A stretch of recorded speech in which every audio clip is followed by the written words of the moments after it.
તો કેમ છો? નમસ્તે. અત્યારે ચાલી રહ્યા છે રામાપીરના નોરતા, અને રામાપીરના નોરતા જ્યારે ચાલતા હોય છે ત્યારે સમગ્ર ભારત દેશની અંદર અલગ અલગ ગામની અંદર જે ભગવાનનો જે તહેવાર છે, આ જે નવ દિવસના નોરતા છે મનાવવામાં આવે છે.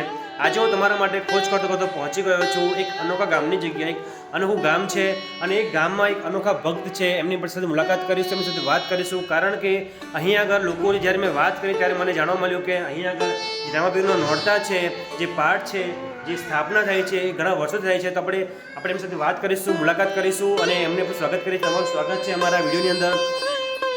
જય રામાપીર. જય રામાપીર. તમે અમારા વ્યુઅર્સને જણાવશો કે આ કયું ગામ છે અને આપનું શુભ નામ શું છે? આ ગામ લવાલ છે આપણે, જે વસ્સો તાલુકામાં લાગે છે. અને આમાં શું છે કે રામાપીરના નોરતા મારા ગુરુના પ્રતાપે મને આ ભગવાન મળ્યા છે, તે બદલ હું એમની સેવા ભાવના દર 5 વર્ષમાં સ્થાપના કરું છું અને સેવા ભક્તિ એમની કરું છું. અને આવી રીતે મને ભગવાન દરેક જાતનો મને પરચો અને બદલે ભક્તોને લાભ આલવા અહીંયા પધારે છે. અને આવી રીતે સેવા કરું છું. ગામના લોકો આવે છે, ગામના બધાને આનંદ મળે છે. એવી ભક્તિ જેવી આપણે બતાવી એવી કરું છું. આપનું શુભ નામ જણાવશો બધાને? મારું શુભ નામ રાજેન્દ્રસિંહ ચંદ્રસિંહ ચૌહાણ.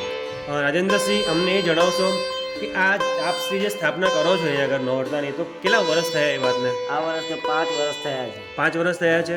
અને કયા કયા કાર્યક્રમો તમે યોજો છો આ નોરતાના દરમિયાન? આમાં કેવું છે કે બધા ભક્તોની ફરમાઈશ હોય કે ભાઈ ગરબા ગાવા છે કે એમને ભજન કરવું છે, તો એમના આનંદ આવે છે, એમના અનુકૂળ પ્રમાણે આપણે બધું આયોજન ગોઠવી આવીએ. બાકી જેટલા 9 દિવસ હોય છે ને, 10 દિવસ, તો 10 દિવસ જાણે ભક્તિમાં બધા તરબદોળ થઈ જાય છે, બધા નાના મોટા બધા જ. તમારા ઘરની અંદર બધા ઉપવાસ કરે છે? બધા? હા, બધા ઉપવાસ કરે છે. બધા ઉપવાસ કરે છે.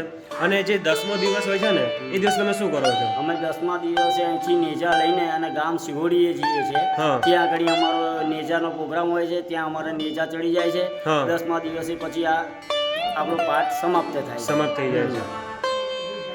અને બીજી મેં બસ સાંભળ્યું છે કે ભોજનનું કામ પણ થાય છે, એ શું છે? એમાં કેવું છે કે શિહોડી ગામની અંદર અમારા જેટલા મંડળમાં આવતા હોય ભક્તો, એમના માટે ભોજનની વ્યવસ્થા છે, નાસ્તાની વ્યવસ્થા રાખીએ છીએ. ભગવાન જેવી આપણને અનુકૂળતા આવે છે, શક્તિ ભક્તિ એવી કરીએ છીએ અને એવી રીતે ભક્તો એમને મદદરૂપ થાય છે.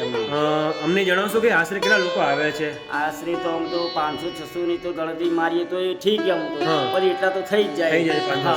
આ તો 500-600 ની વ્યક્તિ જે ભેગા થાય છે એ બહુ મોટી વાત કહેવાય છે. સરસ જગ્યાની આ તમે જગ્યા જોઈ રહ્યા છો, બાબાના દર્શન આપણે કરી રહ્યા છે.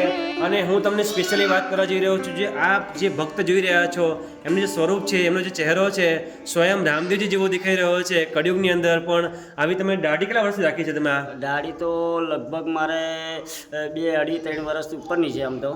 અને હવે ગુરુના પ્રતાપે દાઢીનું તો આયોજન નહોતું, પણ એમને કહ્યો હતી મેં રાખી, કેમ કે હવે કાઢવાની ના પાડી છે એમણે, એટલે હવે પછી દાઢી તો રાખી જ છે આપણે. અમને તો જો તમને ચોખ્ખું કહું છું, બાબા રામદેવનું સ્વરૂપ તમારામાં દેખાઈ રહ્યું છે, એમના જેવું તમારું સ્વરૂપ છે, એમના જેવી દાઢી તમે રાખી છે.